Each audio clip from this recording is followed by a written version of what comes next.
नमस्कार, इन खबर में आपका स्वागत। पंजाब ने कांग्रेस को जो खुशी दी थी, गुजरात ने उसे छीन लिया है। गुजरात में जो स्थानीय निकाय चुनाव हुए थे उसमें उसकी करारी हार। यदि किसी के लिए जश्न मनाने का मौका है तो बीजेपी को तो है ही, क्योंकि वो मोदी और अमित शाह का गढ़ है। लेकिन सबसे ज़्यादा आम आदमी पार्टी यानी आम खुश। वजह यह है कि सूरत में उसने 25 सीटें जीत ली, यानी कि धमाकेदार एंट्री। यदि मोदी और शाह के गढ़ में आपकी एंट्री हो, केजरीवाल वहाँ पे घुस जाए, तो निश्चित रूप से ये खबर बनती है और आप उसी हिसाब से इसका जश्न मनाएं। जो खबरें आ रही है, शुरू में ऐसी खबर आई थी जैसे कि असदुद्दीन ओवैसी को भी गुजरात कुछ खुशियाँ देगा। शुरू में उनके कुछ कैंडिडेट लीड लिए थे, लेकिन बाद में जो है पिछड़ गए। अहमदाबाद समेत 6 महानगर पालिका यानी मनपा की कुल 576 सीटों पे 21 फरवरी को वोट डाले गए थे। 6 में से 5 महानगर पालिका यानी कि अहमदाबाद, राजकोट, बड़ोदरा, जामनगर, भावनगर में बीजेपी को बहुमत मिल गया है। सूरत में आम आदमी पार्टी का, जैसा कि मैं आपसे जिक्र कर रहा था, उससे 23 से 25 सीटें जीतने की खबर आ रही है। इस जीत पे प्रधानमंत्री नरेंद्र मोदी ने खुशी जताई है और कार्यकर्ताओं को बधाई दी है कि लगभग 2 दशक से गुजरात में बीजेपी सत्ता में है। इसके बावजूद जो सफलता मिली है वो साबित करता है कि वहाँ के लोगों में, युवाओं में बीजेपी की नीतियों, कार्यक्रमों को लेकर के कितना जोश है। और यदि अब बात करें कि सूरत की, तो सूरत की खास बात है कि 2015 की तुलना में इस बार कांग्रेस को भारी नुकसान हुआ। पाटीदार आरक्षण समिति ने चुनाव से पहले कांग्रेस का विरोध किया था, जबकि आम आदमी पार्टी ने चाल चलते हुए पाटीदार उम्मीदवारों को टिकट दिए और उसी क्षेत्र को केंद्र में रख करके प्रचार किया। यही वजह रही कि आम आदमी पार्टी यहाँ कांग्रेस से भी आगे निकल गई। पिछले निकाय चुनाव में सूरत की 120 सीटों में से बीजेपी को 80 और कांग्रेस को 36 सीटें मिली थी।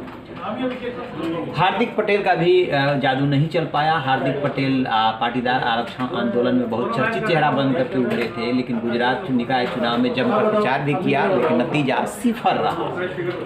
अब ये अहमदाबाद में हार्दिक पटेल ने पूरी ताकत झोंकी, लेकिन कुछ नतीजा नहीं आया, तो स्वाभाविक सी बात है कि उनके लिए मायूस होने की बात है। और आपका निश्चित रूप से जो सूरत में सफलता उसे मिली है, उसकी वजह से उसका कद बढ़ गया है। दरअसल दिल्ली से बाहर यदि गौर करेंगे तो आम आदमी पार्टी को कहीं सफलता थोड़ी बहुत मिलती रही है, तो वो है पंजाब। अब उसे गुजरात में भी मिली है, और भी वो इस साल जो 5 राज्यों में चुनाव है इसमें, और जो अगले साल 5 राज्यों में चुनाव है उसमें भी उतरने की वो प्लानिंग कर रही है। तो इससे उसको ऑक्सीजन मिलने वाला है कि अब जिस तरीके से अरविंद केजरीवाल ने प्रतिक्रिया दी है कि नई राजनीति को लोग पसंद कर रहे हैं, यानी कि आम आदमी पार्टी की एंट्री को वो नई राजनीति से जोड़ रहे हैं। और जब वो 2013 के चुनाव में जीते थे तब भी नई राजनीति की ही बात हुई थी। ये बात अलग है कि वो कितनी नई राजनीति करते हैं।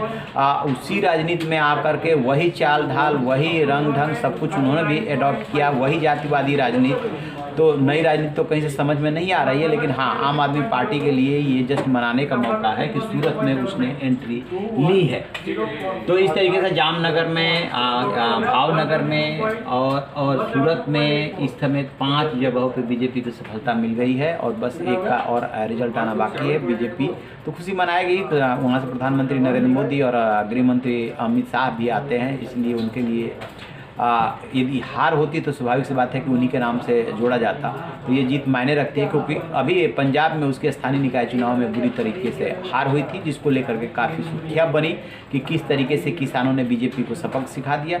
लेकिन ये आप गौर करेंगे कि आखिरकार ये रिजल्ट कैसे आ रहे हैं। पंजाब में अकाली दल के साथ वो मिल करके लड़ा करती थी, या अब की बार अकाली दल अकेले चला गया था, क्योंकि वो किसान कानून के मुद्दे पर अलग हो गया था।